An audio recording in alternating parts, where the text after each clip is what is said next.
If I were to pick one word to describe my time in Indonesia, it would be powerful. There was powerful fellowship, and there was powerful worship, and there was a powerful work ethic.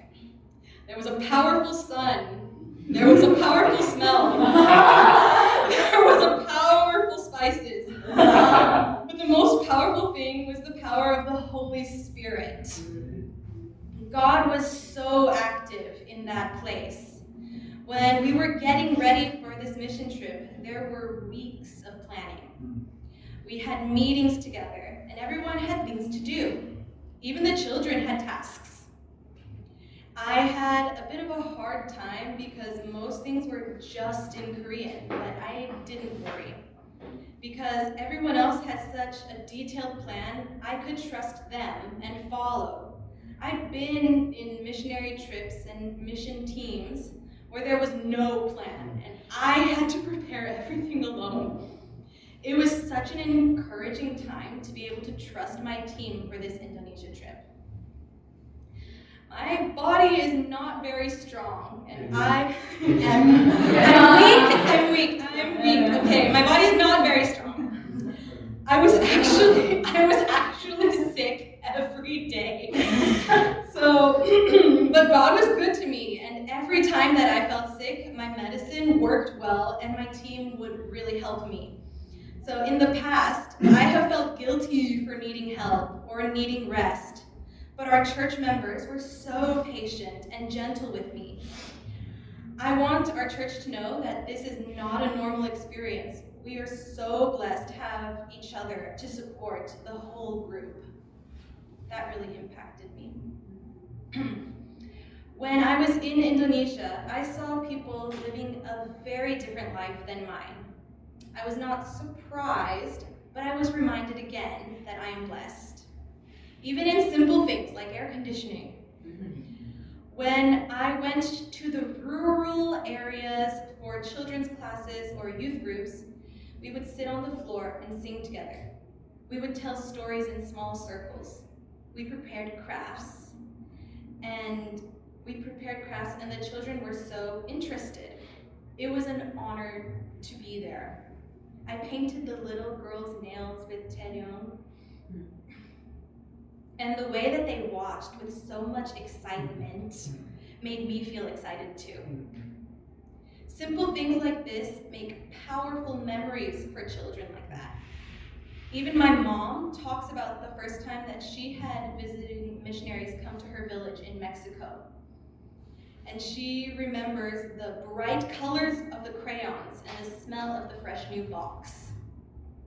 I remember how the missionary family that joined my church in Texas invited me into their home.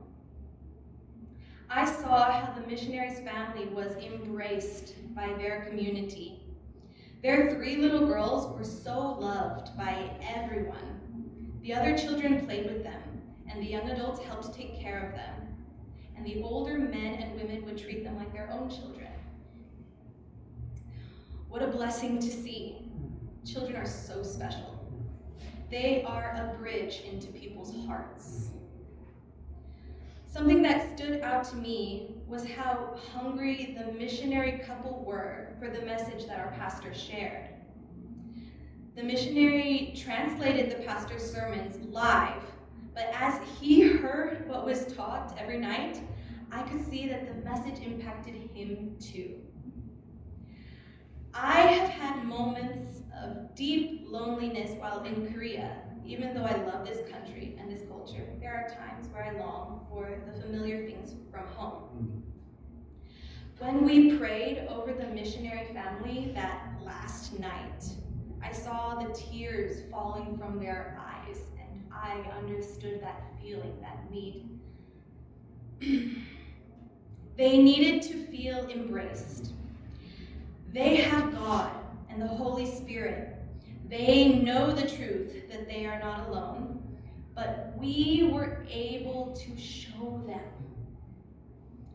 The physical reminder, the hands on their shoulders, and the voices all praying out loud at once, that was an act of service to them, not just the community, to the missionaries.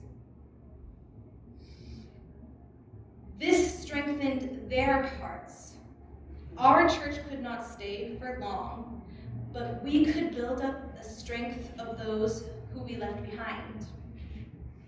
They could feel encouraged to carry on the mission by the blessing of our time together.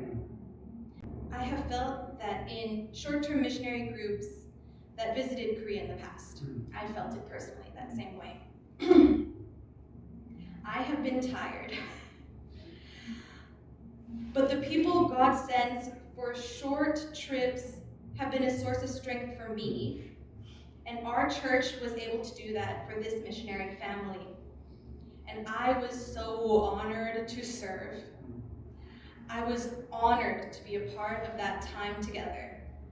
I was deeply impacted by this trip, and I hope to never forget that God is working all over the world.